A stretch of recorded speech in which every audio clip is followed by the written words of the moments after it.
Bien, bonjour à tous, bienvenue pour ce nouveau webinaire consacré aux interfaces web des solutions de supervision de la sûreté de TIL, qu'on appelle aussi Web Sésame.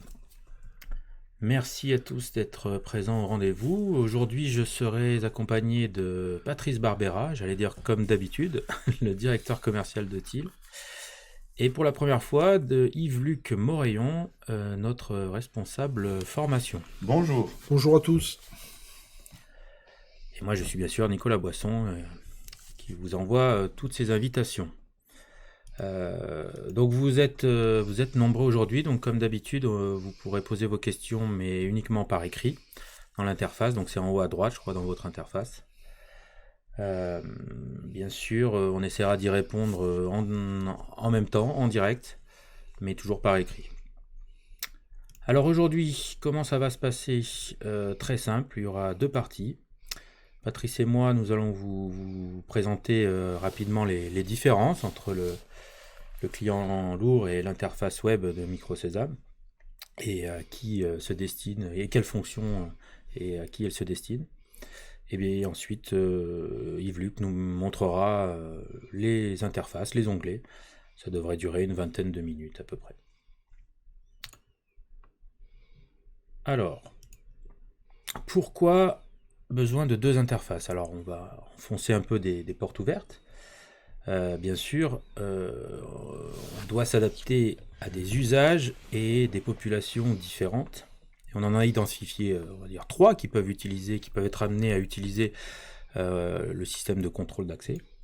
Bien sûr, le service sécurité, qui lui peut avoir besoin de mobilité, et donc pour qui des interfaces web lui permettront se promener dans le bâtiment et d'exploiter les fonctions basiques du système, quel que soit l'endroit où il se trouve. S'il est sur une intervention en train de vérifier une alarme, il peut quand même voir ce qui se passe dans le reste du bâtiment, et notamment s'il y a d'autres alarmes. Donc il aura besoin d'exploiter ça, soit sur n'importe quel PC du bâtiment, soit sur son smartphone, si c'est encore mieux. Au sein du service sécurité, il y a aussi des populations, on va dire, différentes, parce que ce ne sera pas les mêmes personnes qui géreront la supervision en temps réel, le traitement des alarmes. Ce ne sera pas les mêmes personnes que celui qui sera chargé vraiment d'éditer les badges et de gérer les droits des employés. Parfois, on va faire appel à des prestataires externes qu'on ne pourra pas forcément former, on va dire, sur des interfaces complexes, mais qui devront faire des fonctions très précises. Ils n'auront pas les mêmes droits, pas les mêmes missions que d'autres personnes du service sécurité. On le verra après. D'ailleurs, souvent les prestataires ont un rôle plutôt de gestion d'accueil ou de gestion des visiteurs sur un site, et elles vont être amenées à utiliser donc des fonctions et des outils adaptés à cette mission. On verra tout à l'heure que, en effet, le poste web permet de gérer des rendez-vous, et le poste lourd permet de gérer tout ce qui est fonction d'accueil et encodage de badge. Alors, la deuxième population qui peut être amenée, on va dire, à être utilisatrice de MicroSésame, c'est bien sûr les managers, que ce soit les chefs de service ou service RH, en tout cas tous ceux qui ont un niveau hiérarchique qui peut justifier qu'ils créent des personnes, des nouveaux arrivants dans leurs équipes par exemple, et leur octroient des droits de contrôle d'accès, ou les modifient en cas de changement d'horaire de travail par exemple, ou de choses comme ça. Et donc ça sera fait directement par des chefs de service, des managers. Des responsables de site qui peuvent avoir la fonction de donner des droits lorsque des personnes qui viennent d'ailleurs, que ce soit en interne ou en externe, viennent sur ce site. Ils peuvent avoir la responsabilité d'attribuer des droits d'accès ou de vérifier que les documents officiels, enfin du moins de valider les visites de certaines personnes. Tout à fait. Et bien sûr, le système de contrôle d'accès, dans le cas de la gestion des visiteurs, peut être potentiellement utilisé par tous les salariés. Si c'est la stratégie d'entreprise de mettre par exemple sur un intranet la fenêtre de création de rendez-vous, n'importe quel salarié autorisé pourra déclarer un visiteur et faire une demande. Et il peut avoir des niveaux de validation, on le verra après, mais en tout cas, ils peuvent y avoir accès. Alors, si on devait rentrer maintenant un peu plus précisément dans les différences, donc on vous a fait 2 colonnes, hein, c'est simple, hein, gauche-droite, client lourd, client web. On a fait ça par thème, on va vous présenter un peu les différences. Bien sûr, tout ce qui est paramétrage du site, au sens contrôle d'accès, c'est-à-dire créer des zones étanches ou non pour l'anti-retour, créer la gestion du multisite, tout ce qui est groupe de lecteurs, créer des profils, etc. Tout ça, bien sûr, se paramètre dans le client lourd. Toute cette partie-là nécessite d'être connecté au serveur MicroSesam avec la version la plus évoluée des interfaces. Par contre, sur la partie web, vous pouvez quand même créer des personnes, leur attribuer des identifiants, et c'est nouveau avec la version 2021, enrôler des badges. Voilà. Jusqu'à maintenant, on pouvait juste attribuer des identifiants existants. Maintenant, on peut les enrôler. Alors, vous pouvez leur attribuer des identifiants, mais vous pourrez bien sûr leur attribuer des profils d'accès. Tout à fait, on le verra juste après. Ouais. Voilà. Par contre, ce qui peut se faire uniquement sur client lourd, c'est la partie vraiment encodage. Si vous gérez de la biométrie ou vous êtes sur du badge sécurisé, toute la partie encodage ou impression personnalisée des badges avec la photo dessus, etc. Tout ça doit se faire connecter à un poste lourd, hein, les imprimantes, les encodeurs, etc. En fait, au niveau du client web, on ne gère comme périphérique aujourd'hui qu'un enrôleur, qu'un lecteur qui a une fonction d'enrôlement, donc de récupération d'un identifiant pour le rentrer dans la base de données. On n'a pas d'action, d'écriture ou d'impression depuis un poste web. Tout à fait. Par contre, alors au niveau de la gestion des droits, on va dire que le client web et le client lourd se rapprochent de plus en plus parce qu'on peut faire quand même pas mal de choses sur l'interface web. On peut attribuer donc des profils, Patrice en parlait, mais on peut aussi aller au lecteur. Alors bien sûr, un peu moins précisément qu'avec le client lourd, où là on pourra aussi gérer tout ce qui est habilitation professionnelle notamment, et puis des exceptions, on va pouvoir aller beaucoup plus finement dans ce qu'on peut faire, et notamment avoir une fenêtre qui s'appelle les accès résultants, puisque vous savez que les droits d'une personne, ça résulte de plusieurs choses en même temps, hein, des profils, des groupes de lecteurs, des habilitations, etc. Tout ça se mélange, et à la fin, c'est dur de savoir finalement sur quoi peut rentrer la personne. C'est le poste lourd qui permettra quand même de cette vision voilà, très précise. Le poste web, on va pouvoir aller chercher des profils et des lecteurs et les ajouter. Maintenant, l'interaction entre le profil et le lecteur, effectivement, on aura plus de mal à la voir.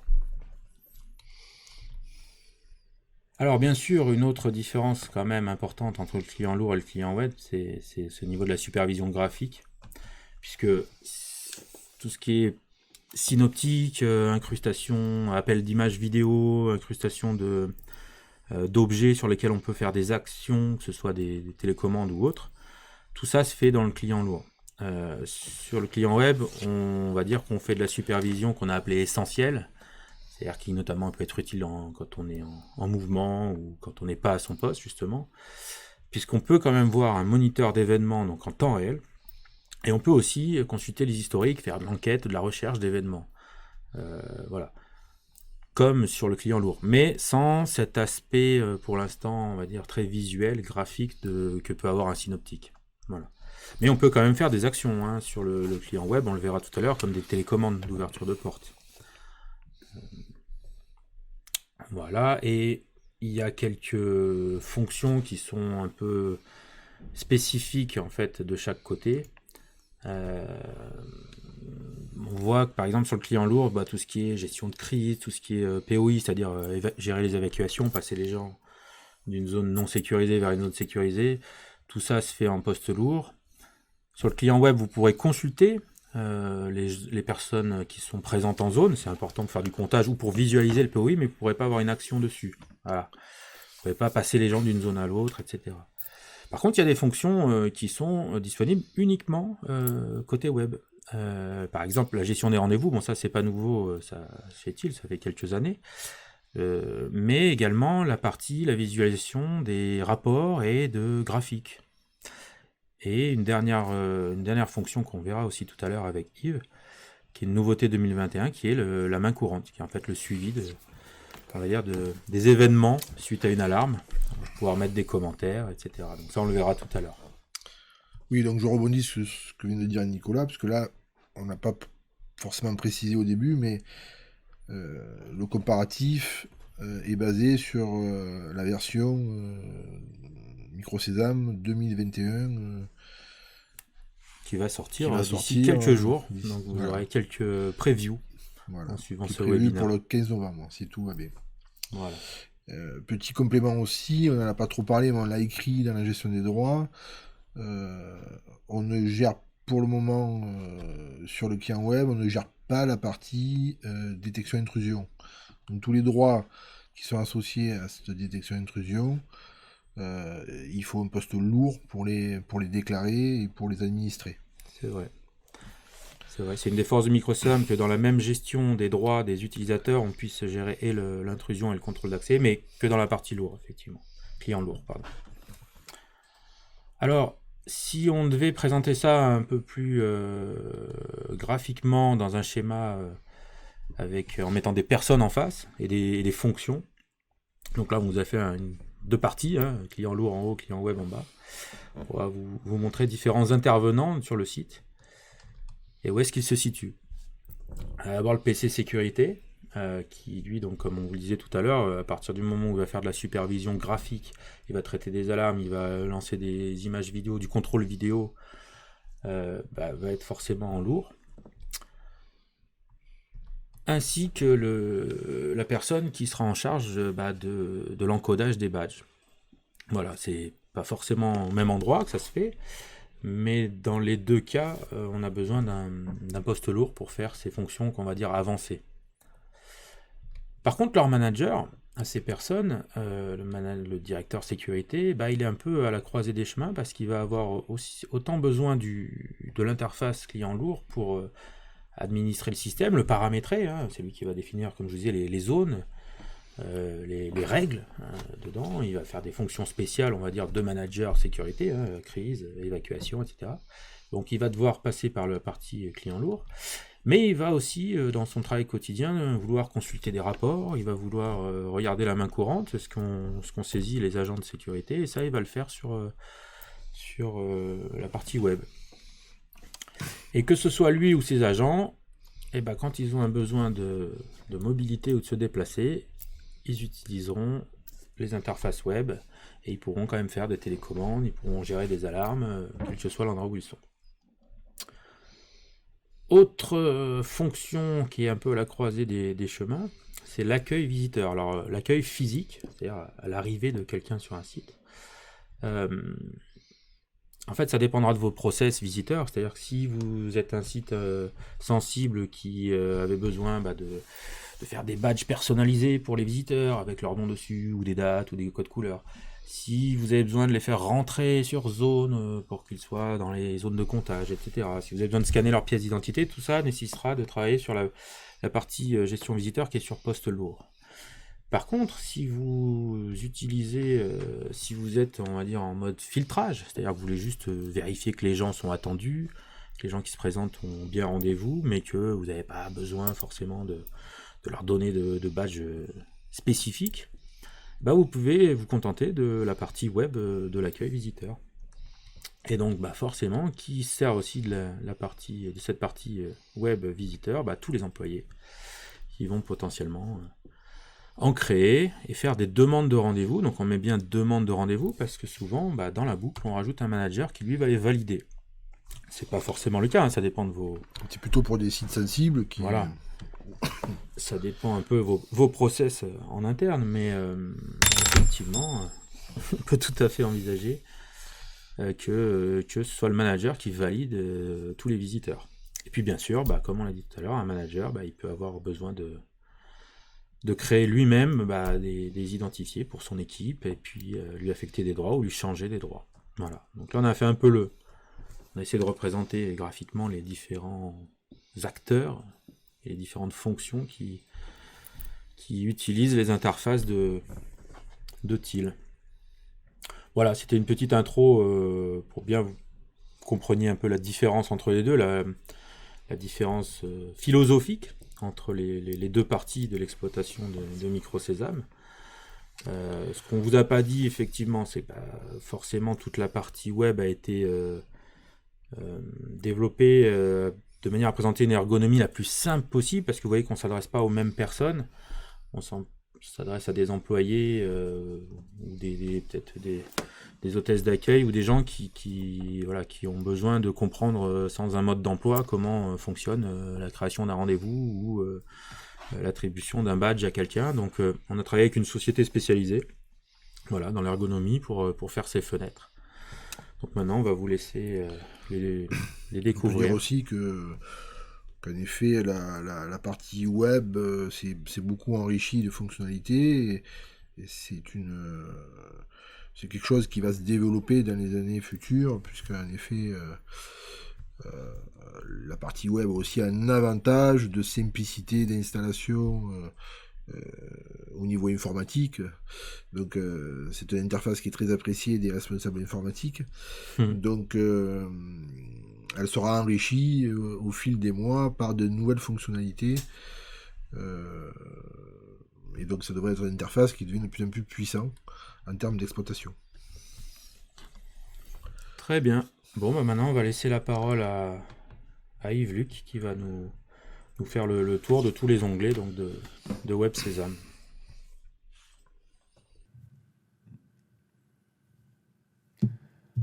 Donc je vais vous présenter l'interface de WebSésame à partir de la version 2021. Donc vous allez voir qu'elle a beaucoup évolué par rapport aux anciennes versions. On a rajouté plein de fonctionnalités.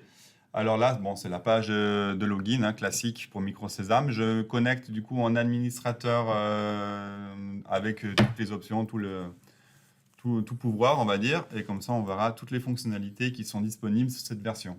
Voilà, et bien évidemment, si vous êtes un employé lambda qui avait accès que à la fonction visiteur, vous ne verrez pas tous les menus que vous avez sur la gauche. Voilà, donc effectivement, sur la gauche, on a la liste des menus. Donc, on peut replier ici pour gagner de la place sur les petits écrans. Donc, on arrive ici sur la page d'accueil où on a directement les rendez-vous prévus. Je vais en parler tout à l'heure. Et effectivement, s'il y a des alarmes qui sont en cours sur le site, vous en avez ici directement la visibilité. À savoir que dès qu'on se connecte, vous avez aussi ici dans le bandeau en haut la liste des alarmes. Il n'y en a aucune pour l'instant, qui va apparaître directement si vous avez des alarmes en cours.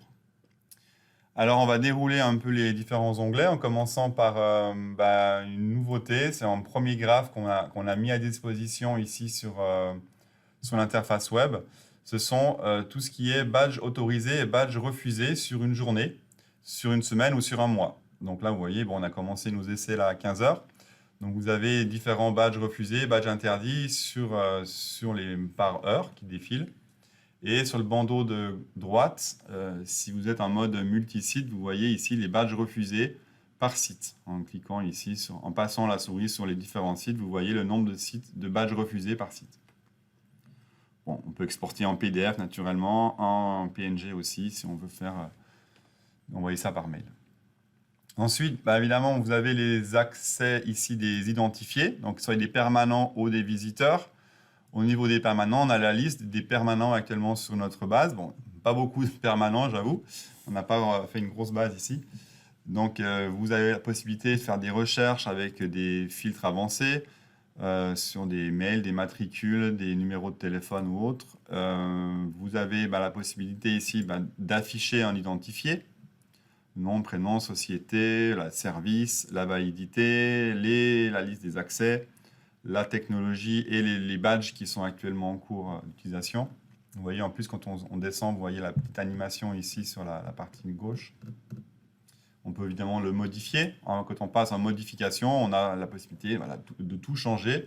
Comme sur le client, on va dire le client lourd qui installe son poste client, vous avez la possibilité de changer la photo, rajouter des matricules, changer les dates de validité, changer les accès, rajouter des accès, des coordonnées. Vous voyez, il est vraiment très très complet. On peut absolument tout faire ici à partir de la page web. On va dire presque tout faire, Presque. mais le principal. Voilà, du coup on peut revenir ici, retour directement ici sur la liste. On a la possibilité évidemment de créer aussi un permanent. Donc là je vais vous montrer aussi une nouvelle fonctionnalité qui existe sur la possibilité d'enrôler directement un badge depuis l'interface. Donc vous avez ici la validité. Je vais les rajouter ici un accès sur mon lecteur d'entrée, par exemple, groupe de lecteurs. Et la possibilité d'enrôler directement le badge ici. Donc ça, c'est une nouveauté. Hein. Pour ceux qui connaissent déjà Web Sésame, avant, on pouvait... Donc voilà, j'ai badgé et il existe déjà. C'est peut-être pas le bon badge. Effet démo. Voilà. Du coup, en fait, vous avez entendu peut-être le bip. Donc, j'ai passé mon badge sur un lecteur de ma maquette, sur une UTL, et ça va directement enrôler. Bon, là, on est en mode numéro de série, mais ça va enrôler l'identifiant directement à l'identifié. Voilà, avant, on pouvait choisir un identifiant qui existait déjà ou le saisir en faisant un copier-coller. Maintenant, on peut vraiment enrôler directement sur un poste léger. Exactement. Donc, c'est quand même beaucoup plus pratique. Voilà, donc j'ai créé rapidement un badge ici permanent. De la même manière pour les visiteurs, mais on va voir qu'on fera ça au niveau des rendez-vous. Alors les rendez-vous, voilà, c'est une fonction qui existe déjà depuis longtemps sur Web Sésame. Donc c'est l'idée en fait de préparer l'arrivée d'un visiteur sur votre site. Donc au préalable, on va pouvoir renseigner son nom, son prénom, son email éventuellement pour lui envoyer un QR code qu'on appelle les accès anticipés, qui lui permettraient par exemple de rentrer sur le parking directement avec son QR code. Et ça permet aussi de valider éventuellement, si nécessaire, sur les sites sensibles, la présence de la personne. On va faire une enquête sur lui, si c'est vraiment un site sensible. On a toute la notion de validation des rendez-vous avec plusieurs niveaux. On est très loin dans ce développement-là. Donc le rendez-vous, comment ça se passe? Eh ben, vous allez ici, au niveau du rendez-vous, créer un rendez-vous. Bon, on va en créer un ici. En personne visitée, je vais mettre mon nom à moi directement. Le rendez-vous, allez, j'en ai un lundi, je vais mettre mardi. Mardi à 10h. Je sais pas, un entretien par exemple. Hop, un sujet. Vous pouvez aussi paramétrer des sujets prédéfinis pour ne pas les saisir à chaque fois. Ici, directement, on peut aller chercher un visiteur qui est peut-être déjà rentré dans la base. Moi, j'ai Jean Dupont ici. Je vais faire Paul... je sais pas. Paul Toto. Allez, j'ai pas d'inspiration. Il n'existe pas, vous voyez, aucun visiteur. Donc, je vais créer directement le visiteur ici. On peut lui rajouter sa société, EDF au hasard, n'importe quoi, son téléphone. Et on peut ici avoir la possibilité aussi de remplir l'email. Bon, il n'est pas paramétré. On crée du coup le visiteur, voilà, et du coup la visite est préparée, est prévue. Donc je peux revenir ici à droite, à gauche sur les visites. Ah pardon, oui, autant pour moi, il faut le créer. Voilà, sauvegarde, merci. Non, avant ils l'ont rajouté ça. Avant il n'y avait pas la confirmation. Ah, c'est tout frais, tout nouveau. Là, voilà, donc du coup, vous avez les rendez-vous à venir. Donc, vous voyez, j'ai 2 rendez-vous, un lundi et un mardi, et qui sont prévus ici. Et on parlait de l'importance de rentrer le champ email. C'est pour pouvoir envoyer un QR code, par exemple, à la personne visitée, qu'elle pourra présenter pour rentrer au parking, par exemple. Ou du coup, aussi également la borne d'accueil à l'accueil, à la personne qui s'occupe de réceptionner les gens. On pourra directement scanner son QR code pour... afficher la visite prévue. Voilà, on gagne du temps. Ouais, ça gagne beaucoup de temps. Donc voilà, bon, toute une histoire de... On vous renvoie au webinaire sur la gestion des visiteurs, qui est en ligne sur YouTube. C'est vrai, c'est vrai. Ensuite, bon voilà pour la partie rendez-vous, donc à venir, à créer. Donc là, on en a parlé. Ensuite, là, vous avez la possibilité de consulter l'historique des événements contrôle d'accès et événements techniques. Donc c'est un peu le pendant de l'application client lourd de l'historique. Attention, ce n'est pas le fil de l'eau, ce n'est pas les événements au fil de l'eau qui arrivent en temps réel. Ça, on le verra après. Voilà, ça c'est vraiment une consultation ici d'historique. Pour rechercher des événements, effectivement. Voilà. Et enquêter, on va dire. Tout à fait. Donc là, il y a plusieurs filtres que vous pouvez rechercher sur un code physique, sur un libellé, sur un nom de lecteur, par exemple. Il faut savoir qui est passé sur le lecteur ici, je ne sais plus comment il s'appelle. Lecteur 1, par exemple, on peut rechercher d'autres filtres qui est paramétré en anti-retour. Bref, vous faites vraiment une recherche complète sur tout l'historique et vous avez évidemment tous les événements ici. On affiche toujours les premiers, ça reste du web, pour ne pas surcharger la recherche.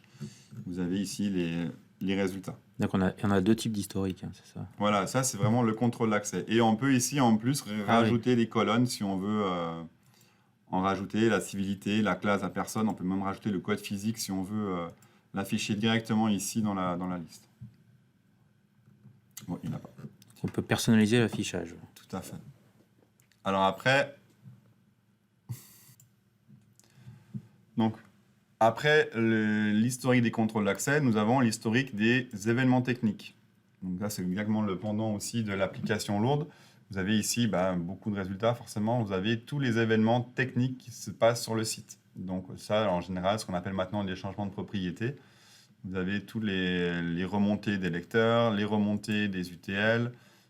Si vous avez des portes déclenchement de portes, des verrouillations, Des télécommandes. des télécommandes. Vous avez vraiment ici la liste de tout ce qui se passe sur ce qui s'est passé au niveau technique sur votre site. De la même manière, on peut rajouter plein de filtres sur les types de valeurs. Par exemple, tout ce qui est télécommande, tout ce qui est forçage de propriété, parce qu'on peut forcer aussi des choses, date, heure, etc., les alias. Et on peut de la même manière aussi customiser ici, paramétrer la liste des colonnes à volonté. Ensuite, on va passer à la partie rapports. Alors les rapports, les web rapports, c'est une partie qui existait déjà. On les a un peu, on en a un peu étoffé, on en a rajouté quelques-uns. Donc comment ça fonctionne? Les rapports se paramètrent sur le client lourd. Vous avez un espace de paramétrage pour ça. Derrière, c'est les requêtes SQL directement qu'on peut écrire avec des mots-clés. Soit vous les écrivez vous-même, vous les modifiez, ou vous faites intervenir une prestation chez nous pour vous aider à faire des rapports. Mais comme c'est du SQL, il n'y a pas de limite sur les requêtes. On peut faire absolument ce qu'on veut. Donc ici, on va pouvoir générer un nouveau rapport. Donc vous en avez un certain nombre qui s'installent tout seul, en fait, voilà, qui sont livrés avec la version de Micro Sésame. Par exemple, ici, je prends liste des identifiants et identifiés. Donc on aura le code physique, lecteur, le nom, la date de passage. Hop, je génère mon rapport. Bon, voilà, vous avez un rapport ici. Bon, il y a deux résultats. Il n'y a pas grand-chose sur ma base. Je m'excuse encore une fois. On peut ouvrir, c'est du CSV qui est exporté directement. Et on a ici le résultat, dernier passage, le code physique des personnes. Après, voilà, on peut les étoffer, on peut rajouter. Dans Excel, vous pouvez tout faire. Ouais, Donc là, c'est l'exemple d'une fonction qui intéressera un manager ou le manager du service sécurité, et effectivement où il a besoin des deux outils, du lourd et du web. Voilà. Le lourd, c'est le paramétrage, et le web, ça sera l'exploitation, la visualisation des rapports, comme on montrait dans le schéma. Ouais. Et on peut du coup venir consulter les rapports qui ont été générés ici, terminés, les télécharger, les supprimer une fois qu'on n'en a plus besoin. Et il faut savoir qu'aussi, on a rajouté une possibilité d'envoyer ces rapports par mail. Via des propriétés, il y a un paramétrage, enfin s'il y a une passerelle mail qui existe, on peut envoyer ces rapports en pièces jointes par email. Donc ça, les managers aiment bien savoir le matin le nombre de visiteurs qu'il y a eu, ou le nombre de badges refusés, ou le nombre d'alarmes qu'il y a eu la veille. Donc tout ça, on peut absolument tout faire, il n'y a pas de limite. L'onglet suivant, c'est tout ce qui est gestion des zones. Alors là, j'ai paramétré une zone anti-retour sur ma maquette. De la même manière, on peut gérer des zones POI. Donc, les zones sont les sites dits à risque. Vous avez une zone dangereuse et une zone sécurisée, histoire de savoir quand un événement éclate, on peut du coup compter les gens qui sortent de la zone dangereuse pour rentrer dans la zone sécurisée, pour savoir qui reste à la fin. Et les zones de comptage, ça c'est type cantine ou parking. Et là, zone anti-retour. J'ai ici une personne dans ma zone anti-retour. On peut rafraîchir les données automatiquement en l'activant ici. Et du coup, je ne sais plus quel badge est censé sortir de la personne. Moi, je crois que c'est celui-là. Et normalement, voilà, vous voyez, hop, je suis passé à 0. Effectivement, c'est bien celui-là. Hop, je rebadge ici en entrée pour revenir sur la zone. Bon, c'est un rafraîchissement ici toutes les 5 secondes, pas trop alourdir. On peut cliquer du coup sur la zone pour voir la liste des présents sur la zone. De la même manière, on peut le rafraîchir de manière automatique.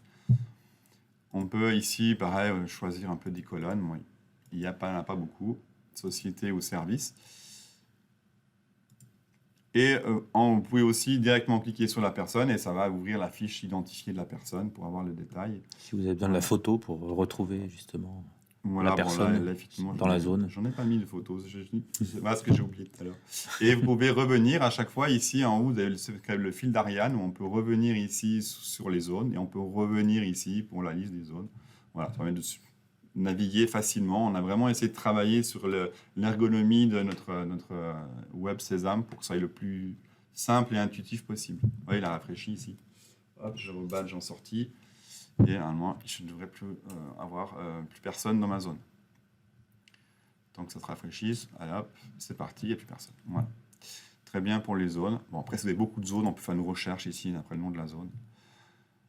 Ensuite, le fil de l'eau. Donc là, vous avez un fil de l'eau qui est vraiment en temps réel.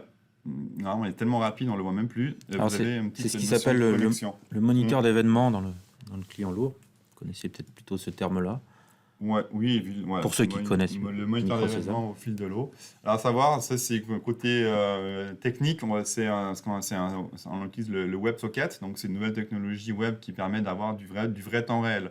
D'habitude, le HTML classique, enfin les pages web, justement, on recharge régulièrement la page pour afficher des choses. Là, c'est un socket temps réel qui est connecté directement à Micro Sésame. Alors en fait, les événements se mettent du coup à la suite. Vous voyez, donc il y a les alarmes qui se sont déclenchées depuis que ouverture j'ai inattendue. Donc là, par exemple, si je Porte passe, 1, voilà, j'appuie sur le ouverture bouton, j'ai inattendue. une porte ouverte inattendue qui est apparue. Porte 1, Vous avez ici, j'ai ouverture fait un inattendue. déverrouillage manuel de ma porte Porte 1, directement. ouverture inattendue. Et vous avez la porte ouverte, porte fermée. Porte Vous voyez que vraiment, ouverture si j'appuie inattendue. sur le bouton, c'est du vrai temps réel. Porte 1, ouverture instantané. inattendue. Là, je passe un badge. Vous avez Porte ici, 1, hop, ouverture badge inattendue. autorisé. Et vous avez ici le petit Porte détail 1, avec ouverture inattendue. le nom, la photo, normalement s'il y a une photo. Porte 1, On ouverture peut directement inattendue. aller voir la fiche identifiée aussi, si on veut. Porte Là, 1, on a ouverture tout le- inattendue. On veut la modifier. Il n'y a pas de raison. Porte 1, Ça. ouverture Si je passe inattendue. ici sur un badge, j'ai que des badges autorisés. Porte 1, ouverture Exemple inattendue. du badge interdit, voilà, badge inconnu. Porte On a 1, ici un badge ouverture inconnu, vous inattendue. avez un vrai fil de l'eau qui apparaît Porte ici. 1, ouverture Ça, c'est le inattendue. message pour revenir.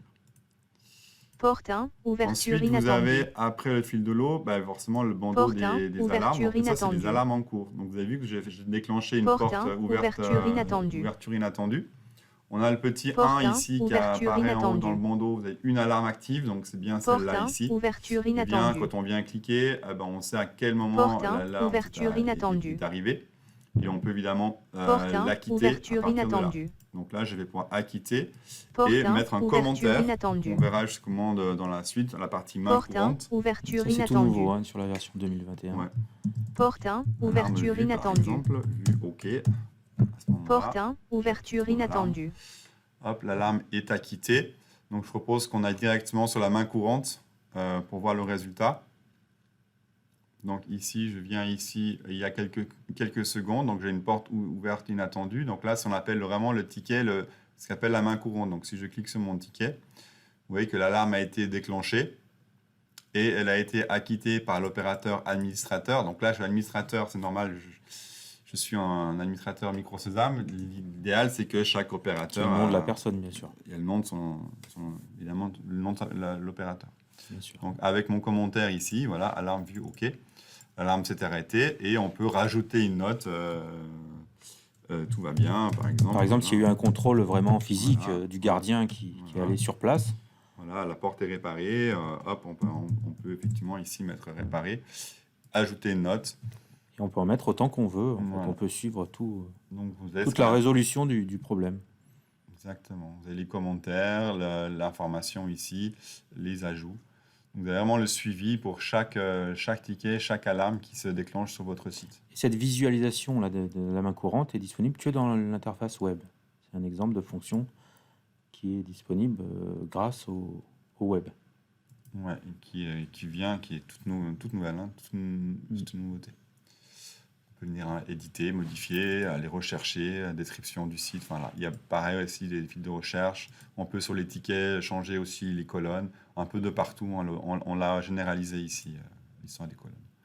Et après, le dernier onglet ici, c'est l'onglet des propriétés que vous retrouvez aussi sur le moniteur d'événements. Hein. Le moteur d'événements, vous avez aussi le troisième onglet. Donc là, ce sont les propriétés anciennement variables sur Micro Sésame qui permet de gérer tout votre site.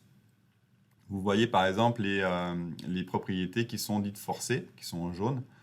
l'état de vos portes, verrouillées, déverrouillées, et vous avez la possibilité aussi alors, de forcer une propriété, si on veut, directement de là.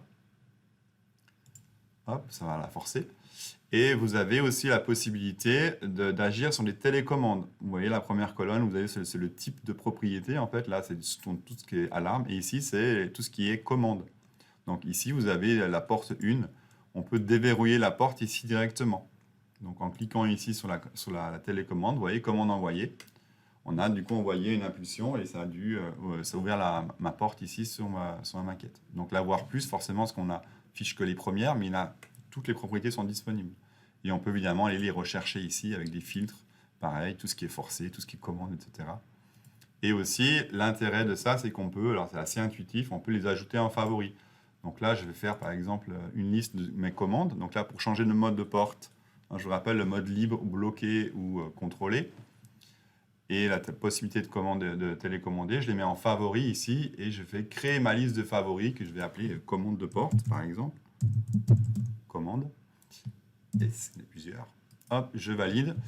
Et du coup, ça permet après de rapidement ici venir rechercher ma liste de télécommandes et directement agir sur mon site complètement. Ça a beaucoup d'utilité, hein. Ça peut être, il y a plusieurs agents de sécurité qui se répartissent des rôles ou des parties du bâtiment et qui vont mettre que les télécommandes sur les portes qui gèrent sur l'aile sud et l'autre l'aile nord, etc. Ça peut être des tâches différentes qu'ils ont le droit de faire ou pas. Tout imaginer. Voilà. Et une fois que c'est effectivement, vous avez géré vos listes, comme l'interface est assez dépouillée, vous voyez qu'on peut tout refermer, on peut éventuellement utiliser son téléphone portable en mode paysage pour accéder directement à ces télécommandes sans devoir faire des recherches compliquées. On a directement des listes de favoris. Donc main courante, on en a parlé. Donc voilà, j'ai fait le tour un peu des nouveautés sur cette version Web Sésame. Voilà, merci Yves pour cette démonstration. Voilà, on a été assez rapide, je crois, hein. On doit être à peu près à 35 minutes au total, donc j'espère que ce petit tour d'horizon des fenêtres, alors on n'a pas pu rentrer dans toutes les fonctions, mais ça vous a donné déjà une idée de l'ergonomie et de ce qu'on pouvait faire. Et comme on disait tout à l'heure, ça va s'enrichir. Donc il ne nous reste plus qu'à vous remercier. Si vous avez d'autres questions ou si vous voulez des démos, vous vous adressez à votre commercial TIL préféré. Vous pouvez m'envoyer aussi des questions par email et je tâcherai d'y répondre. Voilà, merci à tous de votre participation et puis au prochain webinaire. Merci à tous, à bientôt.